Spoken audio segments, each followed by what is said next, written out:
Hello hi नमस्कार। आज गोटे सुंदर मिनी ब्लॉग को आपन को बहुत बहुत स्वागत। आज हूँ रज हैप्पी रज टू ऑल। तो रजटा मोर स्टार्ट है मेहंदी रू। तो दीदी बनईदे मो हाथ में मेहंदी। तो मेहंदी मत बिल्कुल भी आसेनी। तो दीदी बनईदे मेहंदी मेहंदी बनला मुझे पाद को सजेली अलतार। तो मु अलता केवे भी लगाइनी कहीं जाने मत इच्छा है बहुत सारा अलता लगेवाई। तो बहुत अलता लगेला पादटा बहुत सुंदर लगिला। तो पाद को मुझे बहुत बार बार देखिली मो पादटा बहुत सुंदर लगुला। तापर मुझे पाउजी लगेदेली पाद को सुंदर करने। तापर ये आनिले आमर रजपान खाई ऊपर को चलिली रिल्स करने।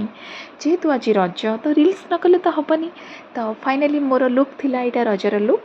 तो आपण मानक केमती लगुच मो रज लुक तो आपण मैंने निहाती कमेंट रे जनइबे। जानी ना रजर ओरिजिनल मजा गाँव रे ही थाए। आमर आज ब्रेकफास्ट थिला चकुली थिला सिमेई थिला और मटर तरकारी थिला। तो सहीटा परे आमर लंच थिला मटन।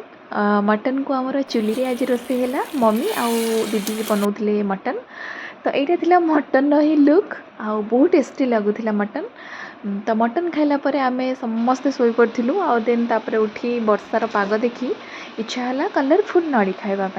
तो नड़ी खाई आमे सेलिब्रेशन करथिलु एंड एंड भी करथिलु रज को। Bye bye.